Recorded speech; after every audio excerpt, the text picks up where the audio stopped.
పిల్లలు కాదు చిచ్చర పిడుగులు, పలు రంగాల్లో రాణిస్తున్న చిన్నారులు. పూర్తి వివరాలకు చదవండి రేపటి సాక్షి హైదరాబాద్ ఎడిషన్. అమ్మకు నిల్లు నాన్నకు ఫుల్లు, తల్లికి వందనం ఎందుకివ్వరు అని ప్రశ్నిస్తూ పోస్టు పెట్టిన వ్యక్తిపై కేసులు పెట్టి జైల్లో తోశారు. మరి తల్లులందరూ ఏం చేస్తున్నారు?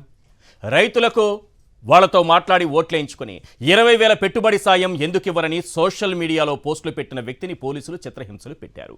మరి రైతులంతా ఏం చేస్తున్నారు? మహిళలకు ఉచిత బస్సు ప్రయాణం ఎప్పుడంటూ సోషల్ మీడియాలో ప్రశ్నించిన వ్యక్తికి నోటీసులు ఇచ్చారు. మరి మహిళలంతా ఏం చేస్తున్నారు? 3,000 నిరుద్యోగ భృతి ఎప్పుడిస్తారంటూ సోషల్ మీడియాలో క్వశ్చన్ చేసిన వ్యక్తిని వేధింపులకు గురి చేస్తున్నారు. మరి యువకులంతా ఏం చేస్తున్నారు? మెగా డిఎస్సిని దగా డిఎస్సిని చేశారంటూ సోషల్ మీడియాలో పోస్టు పెట్టిన వ్యక్తిపై కేసు పెట్టారు. మరి నిరుద్యోగులంతా ఏం చేస్తున్నారు? అగ్గిపెట్టెలు కొవ్వొత్తులకు 23 కోట్ల అని క్వశ్చన్ చేస్తూ సోషల్ మీడియాలో పోస్టు పెట్టిన వ్యక్తిని అరెస్టు చేశారు. మరి 4 లక్షల మంది వరద బాధితులు ఏం చేస్తున్నారు? పింఛన్ కోసం క్యూలో నిలబడి సొమ్మసిల్లి పడిపోయిన అవ్వ ఫోటో సోషల్ మీడియాలో పెట్టినందుకు ఓ వ్యక్తిపై కక్షగట్టి వేధిస్తున్నారు. మరి సమాజం పట్ల బాధ్యత ఉన్న వాళ్ళు ఏం చేస్తున్నారు? ఎవరి కోసం ఎవరు శిక్ష అనుభవిస్తున్నారు? చంద్రబాబు వైఫల్యాలను, ఆయన పాలనలోని డొల్లతనాన్ని బయట పెట్టిన వారు పోలీసు కేసులు ఎదుర్కొంటున్నారు, చిత్రహింసలకు గురవుతున్నారు, ఆఖరికి జైలు పాలవుతున్నారు. తల్లులు, మహిళలు, యువకులు, నిరుద్యోగులు, రైతులు, విద్యార్థులు సమాజం పట్ల బాధ్యత గల వ్యక్తులు చేయాల్సిన పనిని తమ భుజాలపై వేసుకున్నందుకు చాలా మంది సోషల్ మీడియా యాక్టివిస్టులు ఈరోజు నరకం చూస్తున్నారు.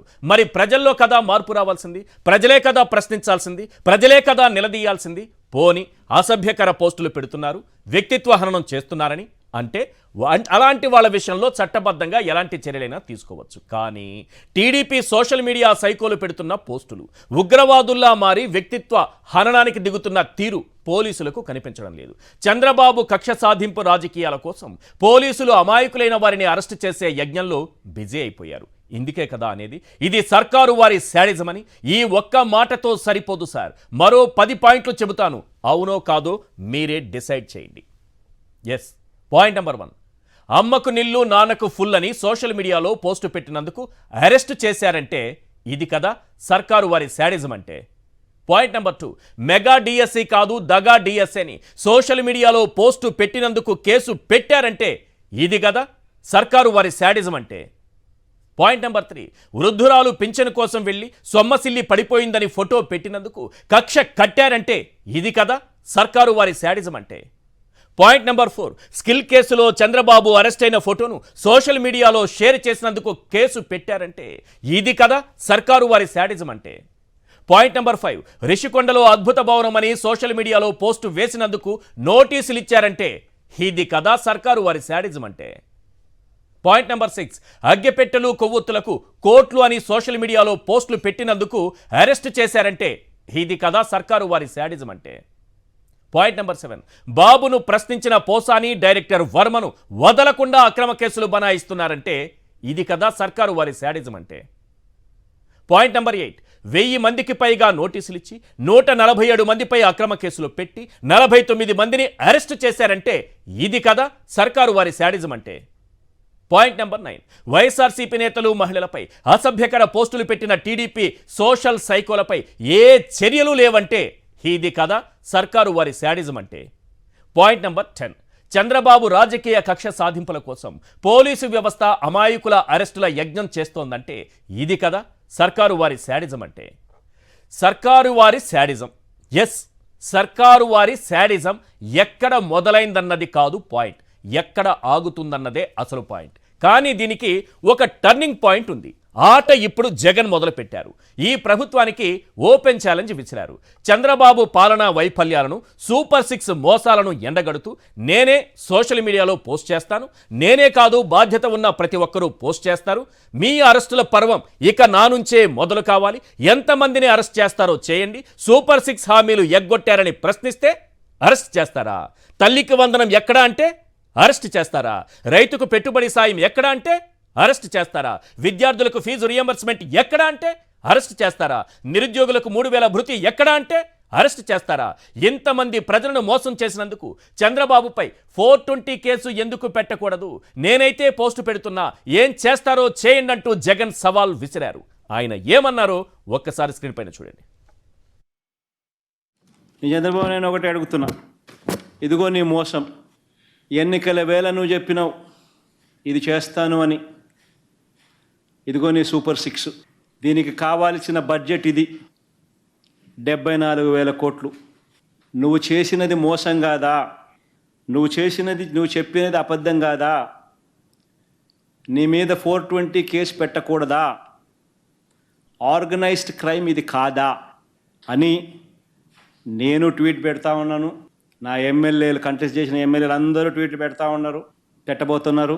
మా పార్టీకి సంబంధించిన అందరూ కూడా ట్వీట్ పెట్టి నీ మీద ఎందుకు 420 కేసు పెట్టకూడదు, నువ్వు చేసినది మోసం కాదా అని వైఎస్ఆర్సీపీకి సంబంధించిన ప్రతి కార్యకర్తకు పిలుపునిస్తూ ఉన్నాను. ఈ రెండు కూడా ఇదే మాదిరిగానే పెడుతూ ట్వీట్ చేయండి. ఇన్స్టాగ్రాము, ఫేస్బుక్, వాట్సాప్, యూట్యూబ్ అన్నిట్లోనూ పెట్టండి. ఎంతమంది నేను అరెస్ట్ చేస్తాడో చూద్దాం. అరెస్ట్ చేయడానికి ఏదైనా ముందుకు వస్తే ఫస్ట్ నా దగ్గర నుంచి స్టార్ట్ చేయమని చెప్పు. ఏమయ్యా నువ్వు చెప్పలేదా ఇవన్నీ? నీ మేనిఫెస్టోలో ఇవన్నీ లేవా? నీ బడ్జెట్ ఇది కాదా? నీ బడ్జెట్లో కేటాయింపులు, వీటికి సంబంధించిన కేటాయింపులు ఇవి ఉండాల్సింది కాదా? మరి ఎందుకు కేటాయింపులు చేయలేదు? చేసినందుకు, చేయనందుకు, మోసం చేసినందుకు, అబద్ధాలు చెప్పినందుకు నీ మీద 420 కేసు ఎందుకు పెట్టకూడదు? బాబు సూపర్ 6 మోసాలు, అప్పులపై అబద్ధాలు, వీటన్నింటిపైన సోషల్ మీడియా వేదికగా ప్రశ్నిస్తాం.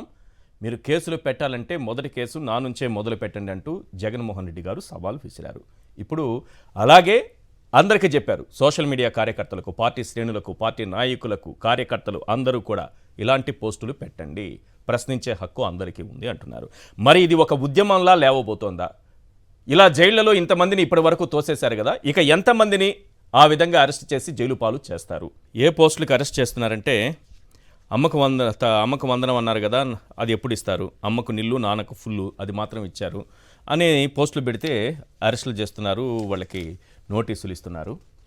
రైట్, ఒకసారి ఎలాంటి పోస్టులపైన, ఎలాంటి వాళ్ళపైన ఎలాంటి కేసులు పెట్టారు, ఎంతమందిని జైల్లో తోసేశారనేది ఎగ్జాంపుల్ కొన్ని చూపిస్తాను. ఇలాంటి పోస్టులకు కూడా అరెస్ట్ చేస్తారా? ఇలాంటి పోస్టులకు కూడా నోటీసులు ఇస్తారా? ఇలాంటి పోస్టులు పెట్టిన వాళ్ళపైన కూడా కేసులు పెడతారా? ఒకసారి చూడండి.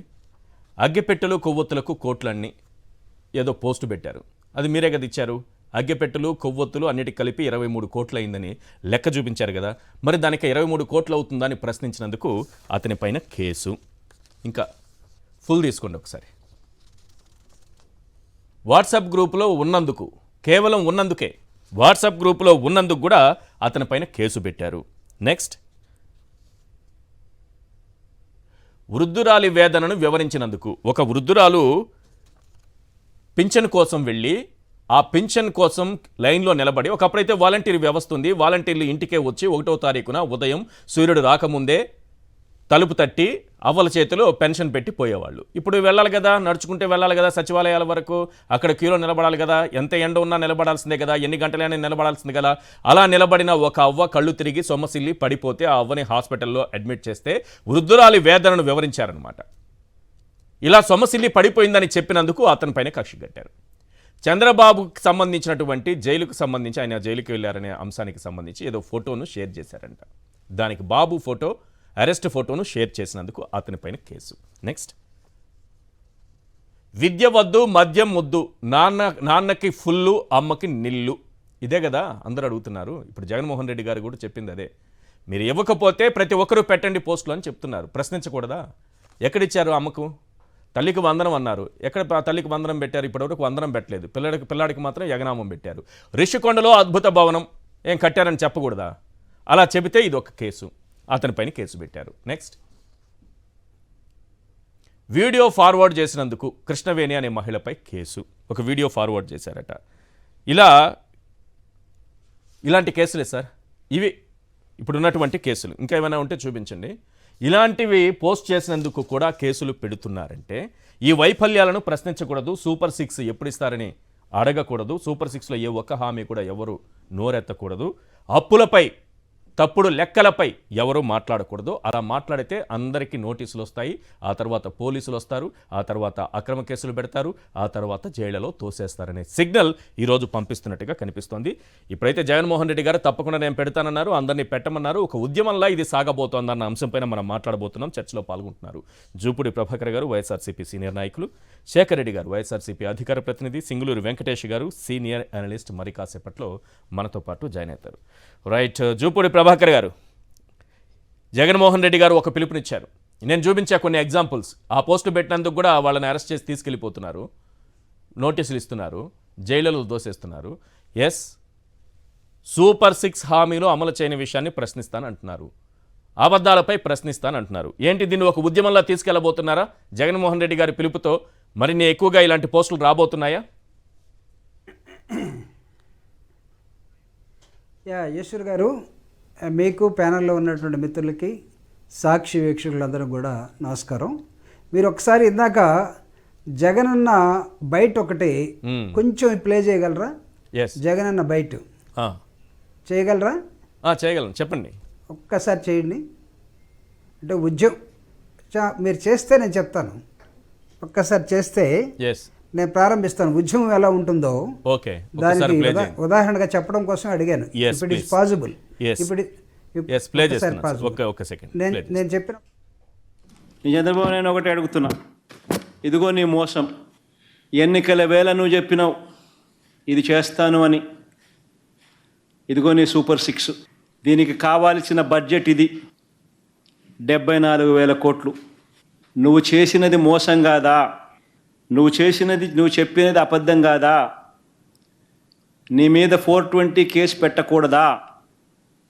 ఆర్గనైజ్డ్ క్రైమ్ ఇది కాదా అని నేను ట్వీట్ పెడతా ఉన్నాను. నా ఎమ్మెల్యేలు, కంటెస్ట్ చేసిన ఎమ్మెల్యేలు అందరూ ట్వీట్లు పెడతా ఉన్నారు, పెట్టబోతున్నారు.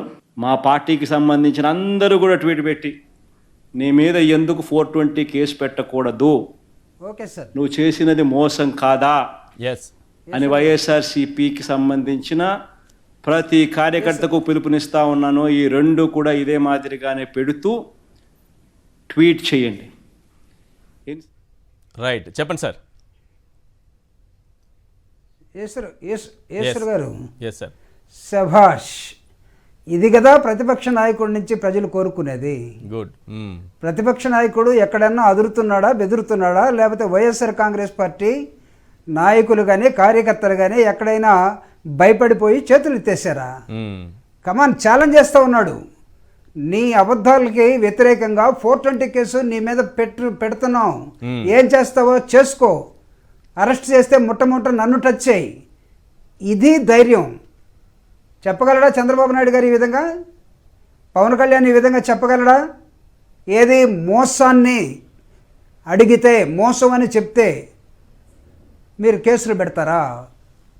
అంటే ప్రతిపక్ష నాయకుడు హోదా ఇవ్వకుండా అసెంబ్లీకి వీళ్ళు రాకూడదని ఒక నిర్ణయం చేసుకొని బడ్జెట్ మీరు సొంతగా ప్రవేశపెట్టుకొని ఇష్టం వచ్చినట్టు వెళ్ళిపోతే మాట్లాడేవాళ్ళు లేరనుకుంటున్నారా? మాట్లాడేవాళ్ళని అరెస్ట్ చేస్తే వాళ్ళ పక్కన పార్టీ ఉండదనుకుంటున్నారా? లేకపోతే పార్టీకి అండగా కార్యకర్తలకు అండగా నాయకులకు అండగా అధినాయకుడు ఈ రాష్ట్రంలో లేరనుకుంటున్నారా? కమాన్, ఛాలెంజ్. ఈ రోజు నుంచి ఇది ఒక యుద్ధంగా తయారవుతుంది. ఇది ప్రతిపక్ష నాయకుడి దగ్గర నుంచి వచ్చినటువంటి మాట.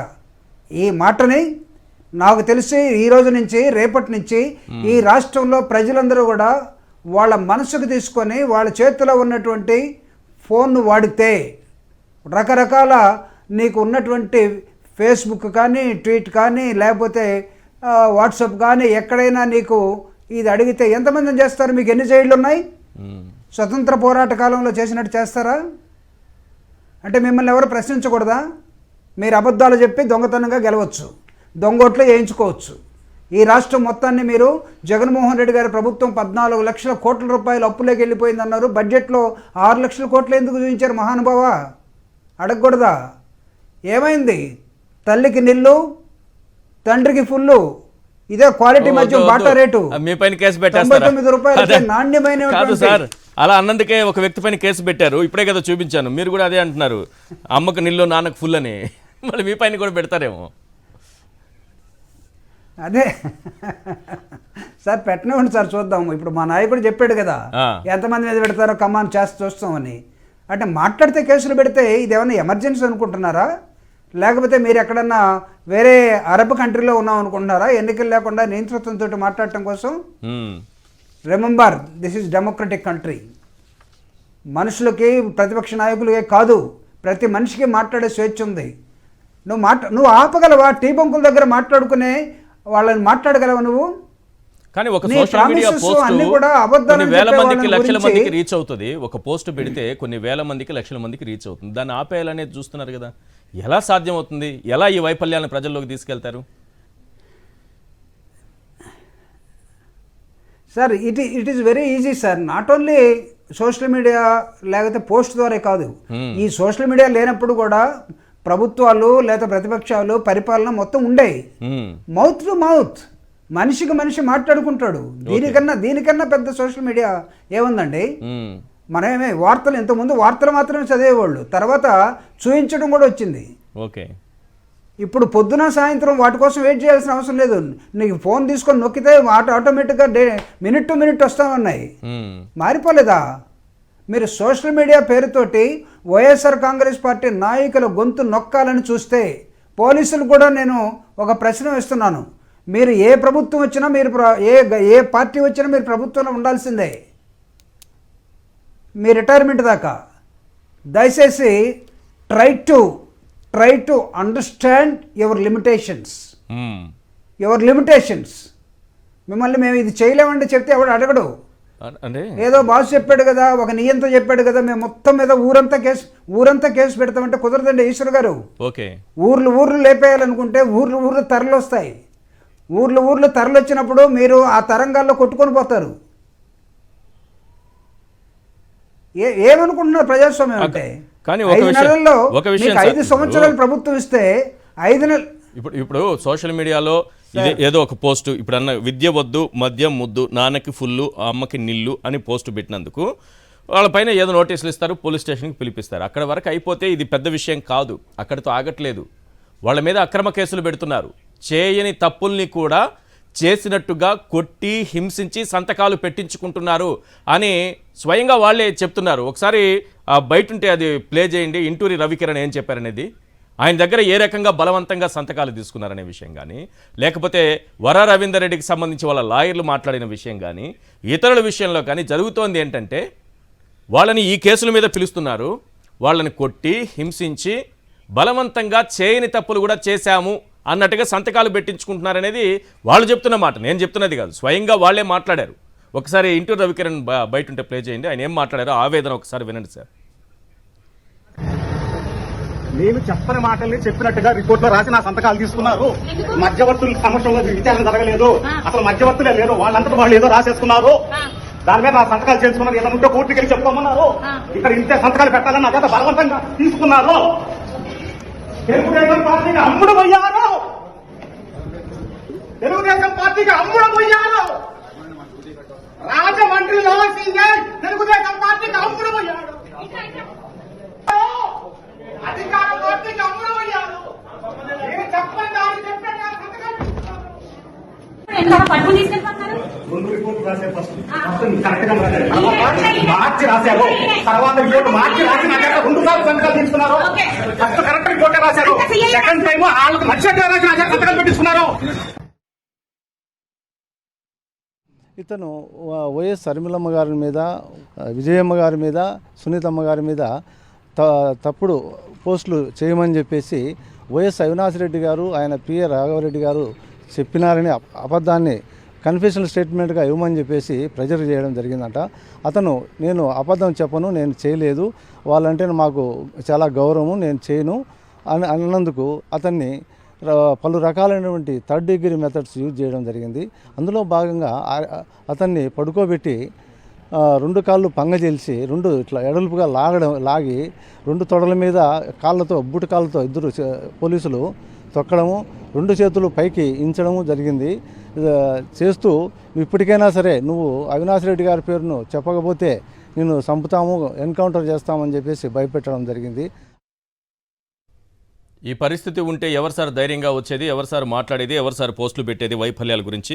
ఎవరైనా ముందుకు వచ్చే అవకాశం ఉంటుందా ఇంత దుర్మార్గంగా ఉంటే పరిస్థితి? సార్ ఇది పోలీసు రాజ్యం ప్రజాస్వామ్యం కాకుండా పోలీసు రాజ్యంలో పరిపాలించదలుచుకుంటే ఖచ్చితంగా ఒక కేసు మీద తీసుకెళ్ళి 3rd డిగ్రీ వాడతారు, ఆఖరికి ఎన్కౌంటర్ దాకా తీసుకెళ్తారు. ఎన్కౌంటర్లో ఈ రాష్ట్రాల్లో, తెలుగు రాష్ట్రాల్లో మనం చూడండి కాదు, లేకపోతే వినంది కూడా కాదు. ఓకే, రకరకాల కేసులు. ఒక హ్యాండిక్యాప్డ్ ప్రొఫెసర్కే ఆయన కదలలేడు, ఆయన మాట్లాడలేడు అంటే లేదు అతనికి బ్రెయిన్ ఉంది కాబట్టి అతను జైల్లో పెట్టమన్నారట. అంటే బ్రెయిన్, మనిషి బుర్రలో బ్రెయిన్ ఉంటే కూడా ప్రాబ్లం అయిపోయింది. అంటే బ్రెయిన్ లేకుండా ఏమైనా ఉంటుందా సార్ తలకాయలో? ఎవరికైనా ఉంటుందా?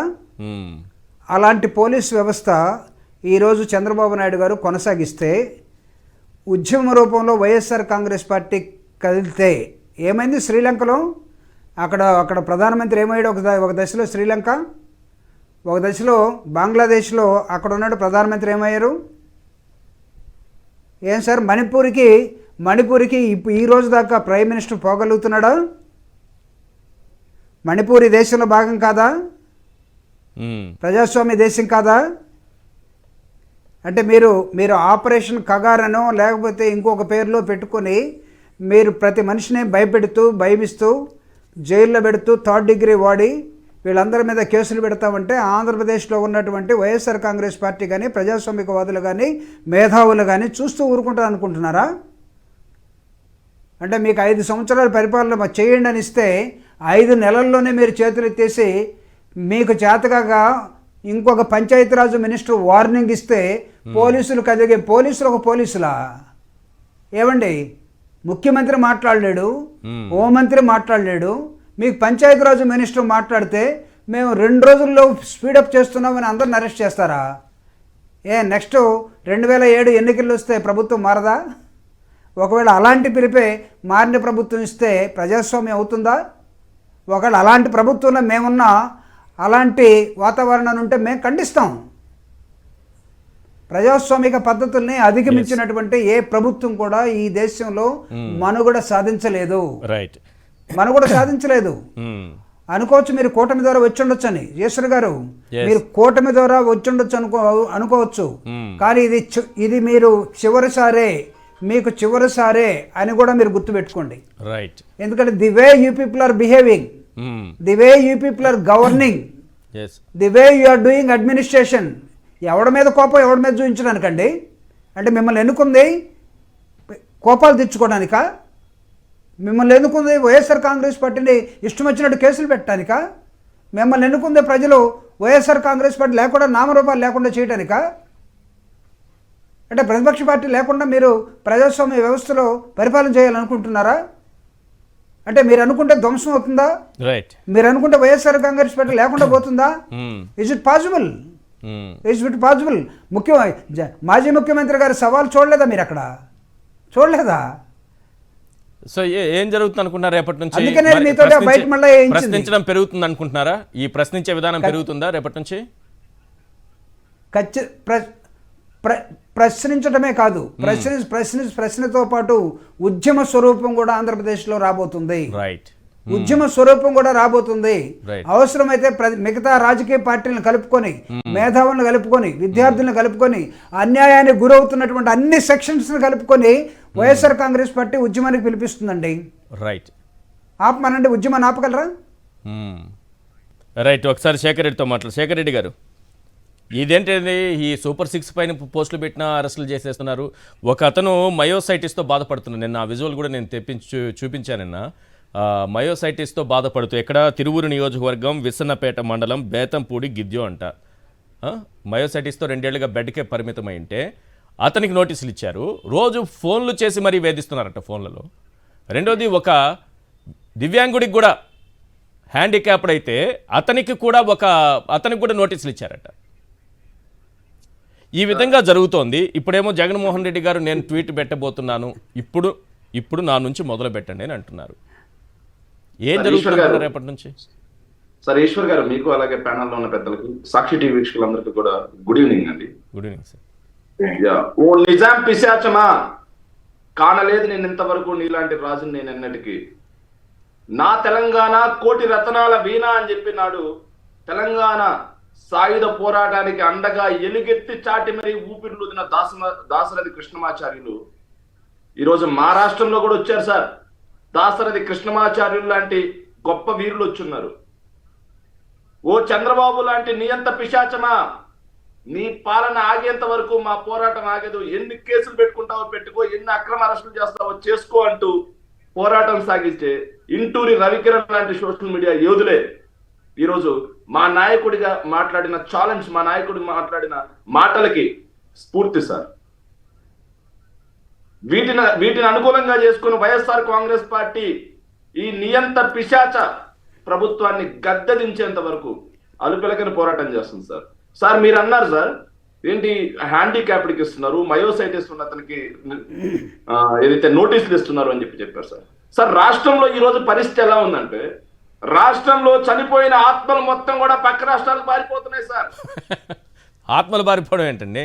ఆత్మలు లేవు సార్, ఎందుకంటే చనిపోయిన వాళ్ళకు కూడా నోటీసులు ఇస్తా ఉన్నారు. మరి ఇచ్చారు మొన్న ఒకటి గుంటూరు జిల్లా అతనికి ఇచ్చారు, చనిపోయిన వాళ్ళకు కూడా నోటీసులు ఇస్తున్నారు సార్. వామ్మో బాబోయ్, మనం చనిపోయినా కానీ బాబు వదలట్లేదు, మన ఆత్మను కూడా తీసుకొచ్చి లోపల వేస్తారేమో అని చెప్పి ఆత్మలు భయంతో పారిపోయాను సార్. రాష్ట్రంలో అదే టాపిక్ నడుస్తా ఉంది సార్. సిగ్గుచేటు సార్. 5 నెలల్లో, కేవలం 5 నెలల్లో 164 సీట్లు గెలిచినటువంటి ఒక పార్టీకి ప్రజాక్షేత్రంలో ఇంతటి వ్యతిరేకత మూట కట్టుకున్న పార్టీ నేను ఎక్కడ చూడలేదు సార్, ఎక్కడా చూడలేదు. దాన్ని డైవర్ట్ చేయడం కోసం మొదటి రోజు నుంచి ఒకటే డైవర్షన్ పాలిటిక్స్ సార్. మీరు చాలా చెప్పారు సార్, నేను రెండు విషయాలు చెప్తాను సార్. కాదేది చంద్రబాబు నాయుడు గారి స్టాటిస్ట్ పాలనకి అనర్హం, కాదేది ఈ దుర్మార్గపు పోలీసుల అరెస్టుకి అనర్హం అనడానికి 2 ఉదాహరణలు సార్. గడువు సరే ఇసుకెక్కడ అని చంద్రబాబు నాయుడు గారు, ఏదైతే చంద్రబాబు నాయుడు గారి ప్రభుత్వం గురించి ఆంధ్రజ్యోతి పత్రిక రాసింది సార్. దాన్ని ఇది ఆంధ్రజ్యోతిలో అని చెప్పేసి జగన్ కృష్ణ అనే ఒక కుర్రాడు పోస్ట్ చేశాడు సార్. సార్ నిజంగా నేను పోలీసులను అడుగుతున్నాను సార్, కడుపుకు అన్నం తిన్నోడు ఎవడైనా దీని మీద అరెస్ట్ చేస్తారా? గడువు సరే ఇసుకెక్కడ అని ఆంధ్రజ్యోతి పేపర్ ని పోస్ట్ చేసినందుకు అరెస్ట్ చేశారా? అరెస్ట్ చేశారు. గడువు సరే ఇసుకెక్కడ, ఇది ఆంధ్రజ్యోతిలో రాశాడు సార్. అది పోస్ట్ చేస్తేనే అంత దుర్మార్గమైన చర్య అయితే ఆ వార్త ప్రచురించడం ఇంకెంత దుర్మార్గమైన చర్య? రాధాకృష్ణన్ కదా ముందు లోపల వేయాలి, మేము అదే అడుగుతున్నాం సార్. ఇంకొకటి సార్, గుంటూరు జిల్లా పెదకూరపాడు నియోజకవర్గంలో ఇంకో కార్యకర్త వైఎస్ఆర్ కాంగ్రెస్ పార్టీ బాబుల్ రెడ్డి తుమ్మ అని చెప్పారు సార్. కందిపప్పు తెచ్చుకున్నాను రేషన్ దుకాణం నుంచి, కేజీ ఉండాల్సింది 780 గ్రాములే ఉంది, ఇది ఎక్స్పైరీ డేట్ కూడా అయిపోయింది అని చెప్పేసి కాటా పెట్టి, కాటా మీద కందిపప్పు సీల్ ఓపెన్ చేయకుండా పెట్టి వీడియో చేస్తే ఆ వీడియో రాష్ట్ర వ్యాప్తంగా వైరల్ అయింది. అంటే మీరేమో 220 నుంచి 230 గ్రాములు కొట్టేసి నొక్కేసి ఎక్స్పైర్ అయిపోయిన మీ హెరిటేజ్ లో మిగిలిపోయిన సొమ్ము మొత్తం ప్రజల మీద దోసేస్తూ దాన్ని ప్రశ్నిస్తూ ఏందా ఇది ప్రభుత్వం చర్యలు చేపట్టండి అని అడిగిన అతను మాత్రం కేసులా. ఇదో అగ్గిపెట్టెలకి 23 కోట్లు ఎందుకు అయిందని అడిగిన అతని పైన కూడా కేసు పెట్టారట, అది ఉంది. అవును సార్. సార్ అగ్గిపెట్టెలకి మీరు అగ్గిపెట్టెలు, మొబైల్ ఏదైతే అగ్గిపెట్టెలు, కొవ్వొత్తులు, మొబైల్ జనరేటర్లకి మీరు 23 కోట్ల రూపాయలు జారీ చేసిన మాట వాస్తవమా కాదా? జారీ చేసిన అంశమే కదా మేము అడిగాం. అవును. దానికి అరెస్ట్ చేస్తారా?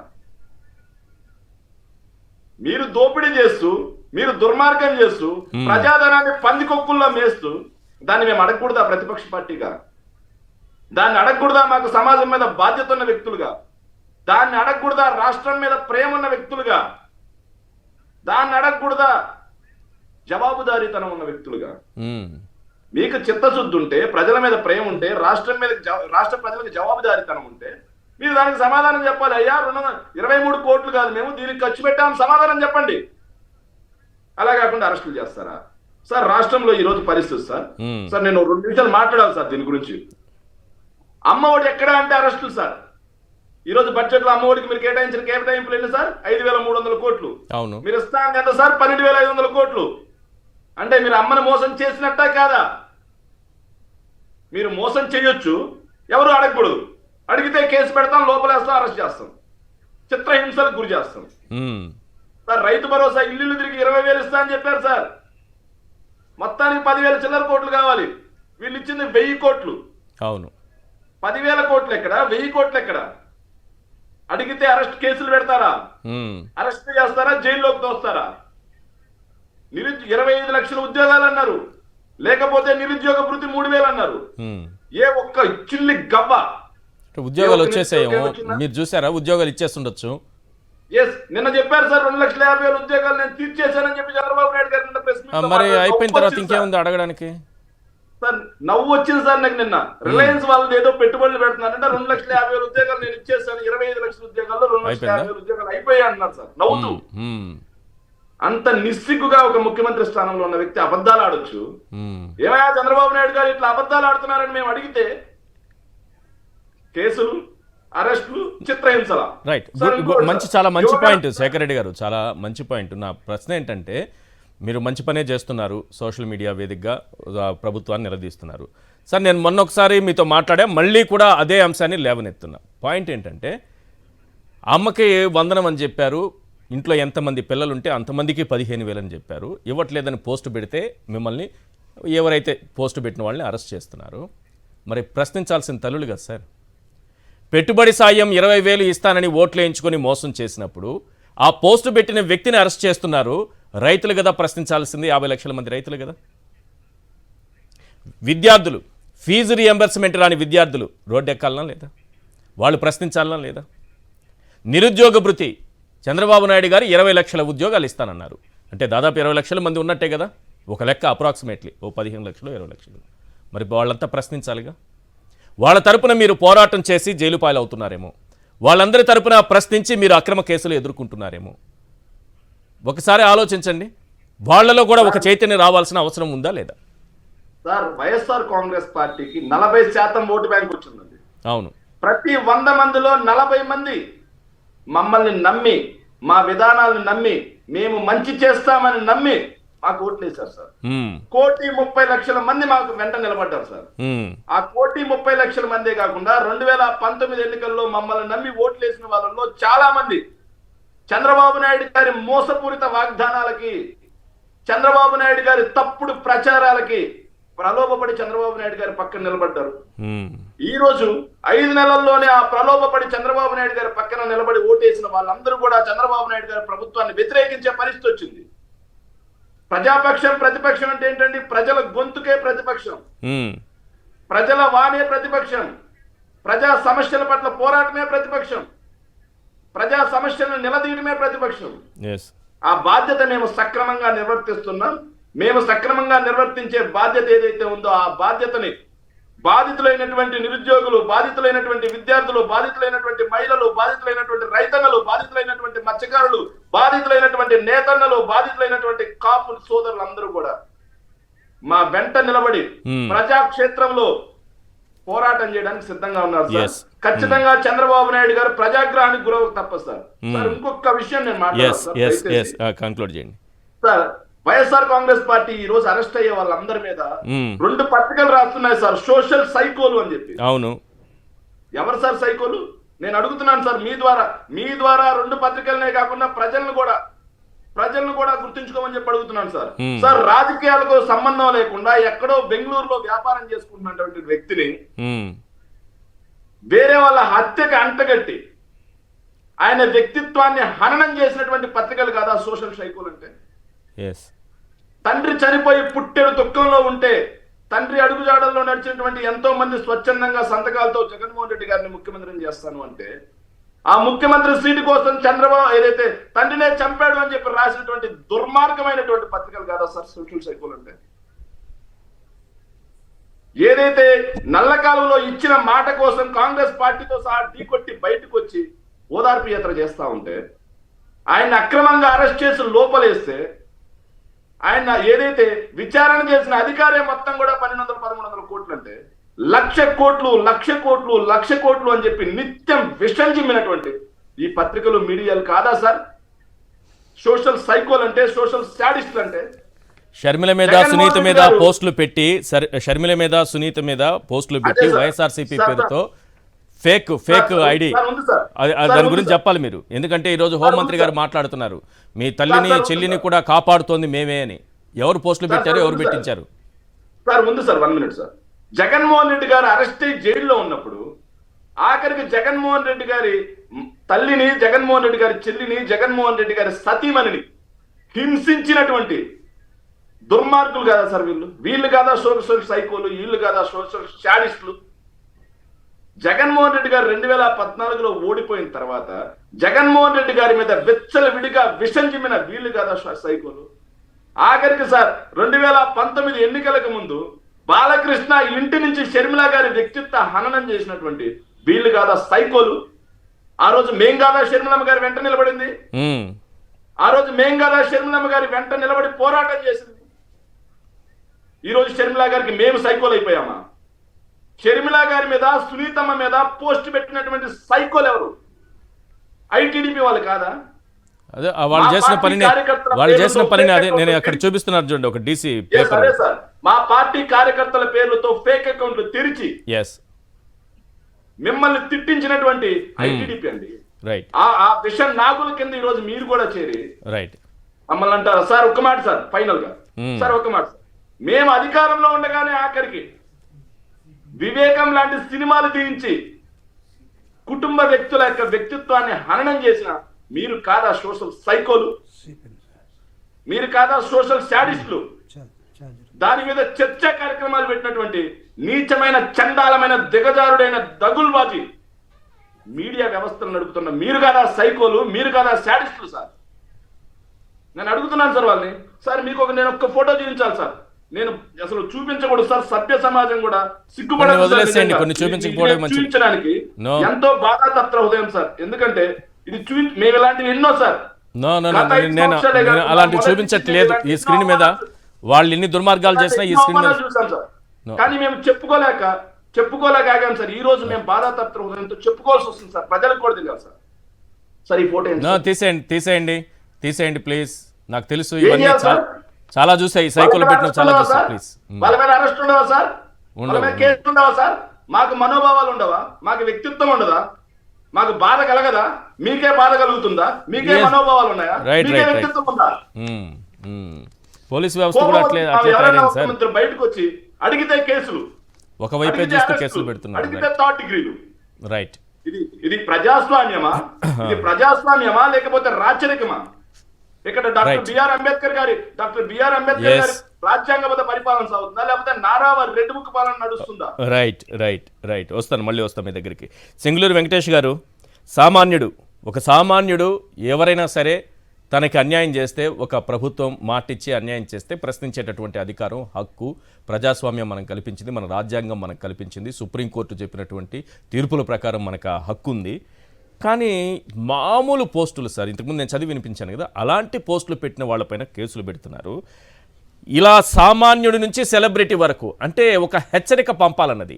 వర్మ పైన కేసు పెట్టారు, పోసాని కృష్ణమురళి గారి పైన కేసు అంట. అంటే ఎవరిని వదలట్లేదు. అంటే సామాన్యుడి నుంచి సెలబ్రిటీ వరకు అసలు ఏం చెప్పాలనుకుంటున్నారు ఈ సమాజానికి, ఈ రాష్ట్ర ప్రజలకు ఈ ప్రభుత్వం ఏం చెప్పాలనుకుంటుంది? Very good evening sir. మీకు ప్యానల్లో ఉన్న పెద్దలకి, అలాగే మీ వీక్షకులకు కూడా వెరీ గుడ్ ఈవినింగ్. నిజం చెప్పాలంటే ఇందాక జూపూడి అన్న గారు ఒక మాట అన్నారు, ఇది ఎమర్జెన్సీని నడపాలనుకుంటున్నారా అని చెప్పేసి ఈ రాష్ట్రం. మరి ఇప్పుడు జరుగుతున్నటువంటి ఈ కార్యక్రమాలన్నీ కూడా చూస్తే రాష్ట్రంలో ఎమర్జెన్సీ ఒక రకమైనటువంటి అప్రకటిత ఎమర్జెన్సీ నడుస్తుందని మనం విశ్లేషించాల్సినటువంటి ఒక విషయం. ఎందుకంటే సుప్రీంకోర్టు క్రిస్టల్ క్లియర్ గా section 66A of IT act ఏదైతే ఉందో 2000, ఇది రాజ్యాంగ స్ఫూర్తికి విరుద్ధం. ప్రజల యొక్క మనోభావాలు కానివ్వండి, ఒక వ్యక్తి ఒక ప్రశ్న సంధించినప్పుడు అది మీకు నచ్చకపోవచ్చు, నచ్చవచ్చు, మరో వ్యక్తికి నచ్చవచ్చు. అతని యొక్క వాక్ స్వాతంత్రాన్ని మనం కట్టైల్ చేయడానికి లేదు. కాబట్టి ఇటువంటి సెక్షన్ ని రద్దు చేయాలని చెప్పేసి పలుమార్లు హెచ్చరించినప్పటికీ కూడా అప్పటికి 1000 కేసులు మళ్ళీ దాని మీద ఆ సెక్షన్ 66A మీద బేస్ చేసుకుని ఈ దేశం మొత్తం మీద బీజేపీ ప్రభుత్వం కట్టినప్పుడు ఆ సెక్షన్ 66Aని రద్దుపరచడం జరిగింది. ఇటువంటి ఒక సెక్షన్ 66A లాంటి సెక్షన్ రద్దయిన తర్వాత దీనిలో మళ్ళీ ఐపీసీ సెక్షన్ ని చొప్పించి రకరకాల కేసులు, రకరకాల వ్యవహారం, ఒక వ్యక్తిని అరెస్ట్ చేశామని చెప్పేసి మళ్ళీ 41A నోటీస్ ఇచ్చి వదిలేశామని చెప్పేసి మళ్ళీ ఒకే తప్పుకి మల్టిపుల్ కేసెస్. చట్టం ఏం చెప్తుందంటే, ఒక పోస్ట్ పెట్టారు, ఆ పోస్ట్ కి సంబంధించి ఒక పోలీస్ స్టేషన్ లో కేసు నమోదు చేయడం జరుగుతుంది. దానికి సంబంధించి ఉన్నటువంటి గ్రావిటీని దృష్టిలో పెట్టుకుని బిలో 7 years అయితే 41 year నోటీస్ ఇస్తారు, లేకపోతే అబౌవ్ 47 years అయితే అది సెకండరీ ఇష్యూ. ఒకే ప్రెస్ మీట్ మీద 10 కేసులు మేము చేస్తామని చెప్పేసి. హలో చెప్పండి సార్, క్లియర్ హలో చెప్పండి సార్. ఒకే కేసు మీద ఒకే ప్రెస్ మీట్ మీద 10 కేసులు చేస్తాము, మమ్మల్ని అడిగే వాళ్ళు ఎవరు ఉన్నారని చెప్పేసి ఈ రోజు నిజంగా చెప్పాలంటే ఒక అప్రకటిత ఎమర్జెన్సీ, ముఖ్యంగా ఈ పవన్ కళ్యాణ్ గారి యొక్క స్టేట్మెంట్స్ తర్వాత చాలా జోరుగా జరుగుతున్నటువంటి అరెస్ట్. అవును. అలాగే కొంతమంది పోలీస్ అధికారులు కూడా ప్రెస్ ముందుకు వచ్చేసి వాళ్ళ యొక్క వ్యక్తిగత అభిప్రాయాలని ప్రభుత్వ అభిప్రాయాలుగా లేకపోతే మరొక విధంగా వాళ్ళ నిందితుల ముఖాల మీద ఏదైతే నిందితులుగా ప్రకటించారో వాళ్ళ ముఖాల మీద ముసుగులు వేసి వాళ్ళని తీవ్రంగా ఇబ్బందులు పెట్టి ఆ దెబ్బలు కనపడకుండా, ఇప్పుడు ఇంటూరు రవికే సంథింగ్ ఆయన చెప్తున్నారు కొన్ని స్టేట్మెంట్స్ మీద బలవంతంగా సంతకాలు తీసుకున్నారని. ఈ సంతకాలు తీసుకోవడానికి గల కారణం ఏంటంటే గతంలో సజ్జల రామకృష్ణారెడ్డి గారి పేరు చెప్పారు, ఆయన పేరు కూడా సంథింగ్ 150 170 నిందితుడిగా చేర్చాము అన్నట్లుగా ఇప్పుడు భార్గవ రెడ్డి గారిని కూడా టార్గెట్ చేయాలనేదే ఒక కారణం తప్ప ఈ స్టేట్మెంట్స్ ఏవైతే ఉన్నాయో బిఫోర్ పోలీస్ ఏ స్టేట్మెంట్స్ అయితే ఇస్తారో లేదా బలవంతంగా ఎటువంటి సంతకాలు అయితే తీసుకుంటారో వీటిని ఈ స్టేట్మెంట్స్ ఏవి చెల్లవా. బిఫోర్ ద మ్యాజిస్ట్రేట్ ఏదన్నా కన్ఫెషన్ ఇవ్వాలి అనుకుంటే స్టేట్మెంట్ అతనే సంతకం పెట్టిన తర్వాత చెల్లదంటారా? అంటే మీరు చెప్పాలి, సామాన్యులు పోలీసు అధికారులు, ఎనీ పోలీస్ అధికారి హోంగార్డ్ దగ్గర నుంచి డీజీపీ వరకు ఎవరైనా సరే వారి సమక్షంలో మనం సంతకం పెట్టినట్లయితే, బలవంతంగా సంతకం పెట్టించినట్లయితే ఆ స్టేట్మెంట్లు చట్ట ప్రకారం కోర్టులో. బలవంతం అనేది ఎట్లా తెలుస్తుంది సార్? వాళ్ళు చెప్తారు కదండి సంతకాలు పెట్టేటప్పుడు. ఖచ్చితంగా ఇప్పుడు రవి గారు గొంతెత్తి అరుస్తున్నారు కదా, నన్ను బలవంతంగా. ఇది మ్యాజిస్ట్రేట్ ముందు చెప్తే చెల్లుతుంది అంటారా? ఖచ్చితంగా చెల్లుతుందంటే మ్యాజిస్ట్రేట్ ముందు తప్ప, ఒక డెసిగ్నేటెడ్ మ్యాజిస్ట్రేట్ ముందు తప్ప మిగతా ఏ వ్యక్తి ముందు కూడా కన్ఫెషన్ ఇవ్వడానికి వీలు లేదు. స్టేట్మెంట్ డిఫరెంట్ అండి, కన్ఫెషన్ డిఫరెంట్. కన్ఫెషన్ ఇస్తే మాత్రమే మిగతా వాళ్ళని తీసుకొచ్చి దీనిలో ఈ కేసుల్లో చొప్పించడానికి వీలు ఉంటుంది. అంటే ఏం చేస్తున్నారంటే సార్, మంచి పాయింట్ మీరు చెప్పాలి. ఇప్పుడు వీళ్ళని తీసుకెళ్లిన తర్వాత నేను ఒక కేసుకు సంబంధించి దాదాపు 20 మంది పేర్లు కనిపిస్తున్నాయి ఒక కేసులో. అంటే నేనే ఒక పోస్ట్ తయారు చేస్తున్నాను సార్, ఒక కుట్రపూరితంగా వాళ్ళు చెప్పడంతో, హైకమాండ్ చెప్పడంతో నేను కుట్రపూరితంగా తయారు చేసి ఈ యూట్యూబ్ ఛానల్స్కి, ఈ జర్నలిస్టులకి నేను పంపిస్తున్నాను. వాళ్ళందరూ వాళ్ళ యూట్యూబ్ ఛానల్లోనో లేకపోతే వాళ్ళ సోషల్ మీడియాలోనో పోస్ట్ చేస్తున్నారు. ఇదంతా మేమంతా కలిసి ఒక 20-30 మంది యూట్యూబ్ ఛానల్స్ కానీ మెయిన్ స్ట్రీమ్ మీడియా కానీ ఇట్లా పేర్లు చెప్పి ఆ పేర్లన్నీ కనిపిస్తున్నాయి అందులో. వాళ్ళకి పంపించాను, వాళ్ళందరూ కలిసి మళ్ళీ దాన్ని ప్రజల్లోకి వెళ్ళేలా చూస్తున్నారు అని బలవంతంగా సంతకం పెట్టించారా? అతను చెప్తే చేశారా? ఇప్పుడు ఎందుకంటే మెయిన్ స్ట్రీమ్ మీడియా ఎవరో ఇప్పుడు సోషల్ మీడియా యాక్టివిస్ట్ చెప్తే మెయిన్ స్ట్రీమ్ మీడియా వింటుందా సార్? ఎందుకు ఉంటుంది? ఇప్పుడు కంటెంట్ ఎవరు ఇస్తారు సార్? ఆ మాత్రం పోలీసులకు తెలియకుండానే జరుగుతుందా? ఇది ఏం జరిగింది అనుకోవచ్చు దీంట్లో. ఇప్పుడు ఈ విధంగా చాలా యూట్యూబ్ ఛానల్స్ పైన పెట్టారు, జర్నలిస్టుల పైన పెట్టారు, పేర్లు కనిపిస్తున్నాయి అందులో. ఇప్పుడు కర్ణాటక రాష్ట్రంలో సుమారుగా 37 కేసులు నమోదైనాయి సార్. ఓకే, 37 కేసులు నమోదైతే అది కేవలం అధికార పక్షాన్ని వ్యతిరేకించిన వాళ్ళ మీదే పెట్టలేదు, ప్రతిపక్షాన్ని వ్యతిరేకించిన వాళ్ళ మీద కూడా పెట్టారు. అంటే సొంత పార్టీ నేతల మీద కూడా కొన్ని కేసులు పెట్టడం జరిగింది. కేవలం 12 కేసులు మాత్రం సిద్ధరామయ్య గారి పేరు మీద ఏవో సోషల్ మీడియాలో కొన్ని కేసులు కొన్ని పోస్టింగ్లు పెట్టారని చెప్పేసి అని చెప్పారు. మిగతా కూడా రిమైనింగ్ పార్టీ అధినేతల్ని కించపరుస్తూ చేసినటువంటి వ్యవహారం. మరి అలాంటిది 10:1 అన్న వైఎస్ఆర్సీపీ పార్టీకి సంబంధించినటువంటి ఆడవారి మీద కానివ్వండి, నాయకుల యొక్క భార్యల మీద కానివ్వండి, కుటుంబ సభ్యుల మీద కానివ్వండి, చాలా జుగుప్సాకరంగా డైరెక్ట్ గా వాళ్ళ యొక్క పార్టీ యొక్క మెయిన్ స్ట్రీమ్ మీడియాలో ఇటువంటి పోస్టింగ్లు పెట్టినటువంటి పరిస్థితి. మరి వాటి సంగతి ఏంటనేది డిప్యూటీ సీఎం గారు చెప్పాలి. ఖచ్చితంగా మీ కుటుంబ సభ్యులను ఎవరైనా కించపరిచినట్లయితే ఖచ్చితంగా అందరం కూడా దానికి క్షమాపణ చెప్పాల్సిందే, దానికి సంబంధించినటువంటి పరిహారం అనుభవించాల్సిందే. అట్ ద సేమ్ టైం మీరేది ఇస్తే అదే తిరిగి వస్తుందిగా. ఈ రోజు మీరు అధికారంలో ఉన్నారు కాబట్టి మీరు ఇటువంటి కేసులు పెట్టడానికి, కుట్రపూరితమైన కేసులు అండి. ఎప్పుడో 3 సంవత్సరాల క్రితం నాడు ఒక ప్రెస్ మీట్ పెడితే ఈ రోజు ఫ్రెష్ గా ఎవరో ఒక నాయకుడు, చోటామోటా నాయకుడు వెళ్ళి విజయవాడలో కేసు పెడితే దాన్ని ఇమీడియట్ గా ఎఫ్ఐఆర్ కట్టి పోసాని కృష్ణమురళి గారి మీద కేసు. అవును, ఇప్పుడు ఒక కంప్లైంట్ ఇచ్చినప్పుడు దాని యొక్క గ్రావిటీ, మీరు ఇప్పుడు రఘురామకృష్ణరాజు గారి కేసే తీసుకుందాం. ఆయనకి ఏదో నాకు నొప్పి తగిలింది, నాకు దెబ్బలు తగిలినాయండి, నన్ను ప్రభుత్వం హింసించింది, రాజహింస జరిగింది అని చెప్పి ఇమీడియట్ గా హీ ఫైల్డ్ ఎ కేస్. దాన్ని ఈ రోజు విచారణ చేస్తున్నారంటే ఓకే, అప్పుడున్న ప్రభుత్వంలో విచారణ జరగలేదు అని సామాన్యులు నమ్మేటువంటి ఒక పరిస్థితి. కానీ ఎప్పుడో 3 సంవత్సరాలకు జరిగినటువంటి ప్రెస్ మీట్లు, కొన్ని సంవత్సరాల క్రితం జరిగినటువంటి ఈ సోషల్ మీడియా పోస్టింగ్ల మీద ఇప్పుడు ఫ్రెష్ కేసులు ఏంటనేది కనీసం కొంత మనం పోలీసులైనా ఎట్లా తీసుకుంటారు సార్? 3 ఏళ్ల క్రితం ఒక ప్రెస్ మీట్ పెట్టారు, అభ్యంతరం ఉంటే ఆ రోజే పెట్టాలి కదా కేసు. ఖచ్చితంగా పెట్టాలి. ఇవన్నీ కూడా ఏంటంటేనండి, రెండోది ఒకటి ఈ అగ్గిపెట్టెల వ్యవహారంలో సార్ ఒక ఎగ్జాంపుల్ చెప్తాను సార్. అగ్గిపెట్టెల వ్యవహారంలో సార్ 23 కోట్ల రూపాయలు అగ్గిపెట్టెలకి దీనికి ఖర్చు పెట్టారనేది వాళ్ళు ఇచ్చినటువంటి ఆ డేటా, రెవెన్యూ డిపార్ట్మెంట్ ఇచ్చినటువంటి డేటాని ప్రచురించినందుకు సాక్షి ఎడిటర్ పైన, మురళి గారి పైన కేసు పెట్టారు. కేసు పెట్టింది ఎవరో బయట వ్యక్తి, ప్రభుత్వం కాదు, బయట వ్యక్తి. దాన్ని ఎట్లా తీసుకుంటుంది పోలీస్ వ్యవస్థ? ఎట్లా కేసు నమోదు చేస్తారు? ఇప్పుడు ఏదో ఒక పేపర్లో, ఈనాడు పేపర్లోనో, సాక్షి పేపర్లోనో నాకు నచ్చని వార్త వచ్చింది అనుకోండి, ఈ వార్త నాకు నచ్చలేదు ఇది అని నేను ఎట్లా వెళ్ళి కేసు పెడతాను సార్? ఇప్పుడు పోలీస్ వ్యవస్థలో కూడా బయటకు వచ్చి 2 పోలీస్ ఆఫీసర్లు, ఒక కడప నుంచి సంథింగ్ ఒక అతను, తర్వాత ఐ థింక్ తిరుపతి నుంచి ఒక అతను మాట్లాడినట్టున్నారు.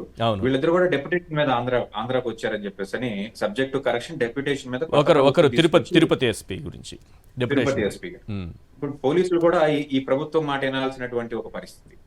ఈ ప్రభుత్వంలో డైరెక్ట్ గా ఏదైతే మంత్రి మండలిలో ఉన్నటువంటి మంత్రుల మధ్య జరగాల్సినటువంటి సంభాషణలు డైరెక్ట్ గా పబ్లిక్ స్పీచ్ లో జరుగుతున్నటువంటి పరిస్థితి. హోంమంత్రి సరిగ్గా పనిచేయట్లేదు, పోలీస్ వ్యవస్థ సరిగ్గా పనిచేయట్లేదు, డీజీపీ సరిగ్గా పనిచేయట్లేదు, నేను మినిస్టర్ అయిపోతే పరిస్థితి వేరేలా ఉంటది అని చెప్పేసి డైరెక్ట్ గా ఉప ముఖ్యమంత్రి గారు ఎవరైతే ఉన్నారో ఆయన ఈ రోజు పోలీస్ వ్యవస్థను కూడా ఆయన యొక్క చేతుల్లోకి తీసుకురావటం, లేదా ప్రభుత్వం యొక్క మాట వినకపోయినట్లయితే, మీరు మా కార్యకర్తల మాట వినకపోయినట్లయితే, ప్రభుత్వం డైరెక్ట్ గా కేసులు పెట్టినట్లయితే ఖచ్చితంగా దీన్ని కోర్టుల వ్యవహారంలో, కోర్టు పరిభాషలో మనం తేల్చుకుంటాం.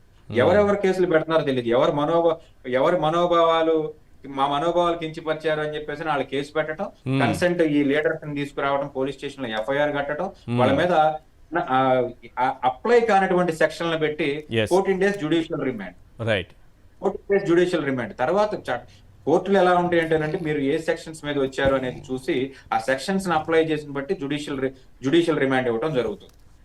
అద ప్రతివాదనలు జరిగి సాక్ష్యాలన్నీ జరిగిన తర్వాత వాళ్ళు అక్యూజ్డా లేకపోతే వాళ్ళు నిరపరాధులా అని చెప్పేసి వాళ్ళని బయటకు జరగడం. కానీ ఇమ్మీడియట్ గా ఏంటంటే, ఒక మనిషిని అరెస్ట్ చేస్తే 100 మంది భయపడతారు అనేటువంటి ఒక లాజిక్ తో ఈ రోజు ఇంటూరు కిరణ్ లాంటి వాళ్ళని, వరా రవీందర్ రెడ్డి లాంటి వాళ్ళని అరెస్ట్ చేయడం, మిగతా సోషల్ మీడియా వారియర్స్ ఎవరైతే ఉన్నారో వాళ్ళని బెదిరించడం, అప్రకటిత ఎమర్జెన్సీ అనే చెప్పాలి. ఇది ఒక రకంగా చెప్పాలంటే ఈ సోషల్ వారిని అప్రకటిత ఎమర్జెన్సీ అని చెప్పాలి.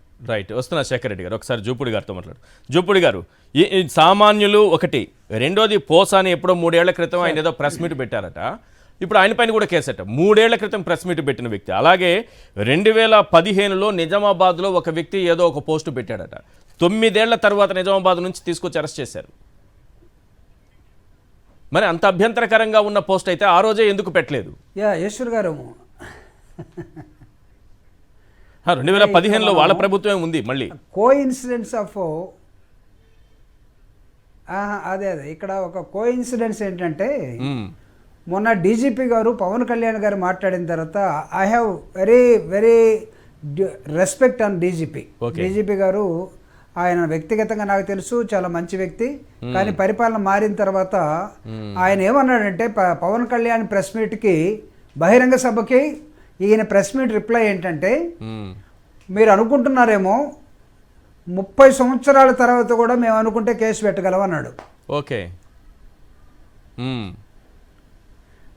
అంటే ఇప్పుడు 30 సంవత్సరాల క్రితం పరిపాలన ఎవరున్నారో వాళ్ళందరి మీద కేసులు తీస్తే అంతెందుకు, 19-24 మధ్య వైఎస్ఆర్ కాంగ్రెస్ పార్టీ ఉంది కదా ప్రభుత్వంలో, అప్పుడు తెలుగుదేశం పార్టీ కూటమి మొత్తం ప్రతిపక్షంలో ఉంది కదా, వాళ్ళు మాట్లాడినటువంటి భాష చూడండి. ఓకే, లోకేష్ గారు మాట్లాడినటువంటి బాడీ లాంగ్వేజ్ చూపించండి ఒకసారి, పవన్ కళ్యాణ్ గారు ఇచ్చినటువంటి వార్నింగ్ చూపించండి ఒకసారి. ఎందుకు బూతులే మాట్లాడారు లోకేష్ గారు, ఇవన్నీ రికార్డెడ్ గారు కూడా బూతులు మాట్లాడారే కదా, ఈ భూములు లాక్కోవడానికి అని అంటూ ఎన్ని బూతులు మాట్లాడారు పబ్లిక్. అంటే అసలు వాళ్ళు పాపం అంటే ఇప్పుడు వాళ్ళ మీద కూడా కేసు పెట్టాలిగా, బెటర్గా వాళ్ళ మీద కూడా ఇంకా 30 సంవత్సరాలు కాదు కదా, 3 ఏళ్లే కదా జరిగింది, 5 నెలలే. అవును. అంటే ఇక్కడ ఏమవుతుందంటే ఈశ్వర్ గారు, ఇక్కడ ఏమవుతుందంటే ప్రభుత్వం వేరు, ప్రతీకారం వేరు. ఓకే. ప్రభుత్వం ద్వారా ప్రతీకారం తీర్చుకుందాం అనుకుంటే సో నీ టర్మ్ ఇప్పుడు అయి ఉండొచ్చు, నెక్స్ట్ టర్మ్ మనం నీది కాకపోవచ్చు. ఓకే.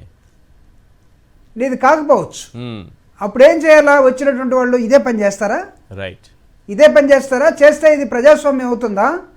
లేకపోతే ఈ విధంగానే ఉండాలని ఫ్యాక్షన్, మీకున్నటువంటి 40 సంవత్సరాల ఇండస్ట్రీని మేము ఫ్యాక్షనిస్టులను చంపేశాం, నక్సలైట్లను చంపేశాం, దుర్మార్గులను చంపేశాం, రౌడీలను చంపేశాం, ఈ రాష్ట్రంలో ఎవరు లేరు, ప్రశాంతంగా ఉంది, నా ముందు అంత బ్రహ్మాండంగా ఉందని మీరు కలగంటే సరిపోతుందా? మీ కళ్ళ ముందు కనబడట్లేదా ఈరోజు? అంటే ప్రజలు భయభ్రాంతులయ్యే విధంగా వైఎస్ఆర్ కాంగ్రెస్ పార్టీ నాయకులు కానీ, కార్యకర్తలు కానీ, అభిమానులు కానీ అంటే భయపడిపోయే విధంగా మీరు చట్టాన్ని మీ చేతుల్లోకి తీసుకుంటారా? ఏమనుకుంటున్నాడు అంటే పవన్ కళ్యాణ్ గారు, పవన్ కళ్యాణ్ గారు మాటని చంద్రబాబు నాయుడు గారు ఎందుకు ఖండించడు? హోమ్ మినిస్టర్ దగ్గర నుంచి నేను లాగేసుకుంటానంటే మీరందరూ కూడా భయపడిపోయి మీరు సమాజం మీద పడితే సమాజంలో ఉన్న వాళ్ళందరూ కూడా భయపడి పారిపోవాలనా? కరెక్ట్. అంటే ఇదే మీ పరిపాలన? ఎందుకు వచ్చారా? జనం ఎందుకు ఓట్లేశారా మీకు? జనం దేనికి ఓట్లేశారు? పొరపాటున మీరు చెప్పిన అబద్ధాలన్నీ నమ్మి జగన్మోహన్ రెడ్డి గారు చేసినటువంటి వెల్ఫేర్ డెవలప్మెంట్ యాక్టివిటీస్ని ఆయన కన్నా ఎక్కువ ఇస్తానని చెప్తే ఆశపడి మోసపోయినటువంటి ప్రజలు ఈరోజు ఏం మాట్లాడుకుంటున్నారు చెప్పనా?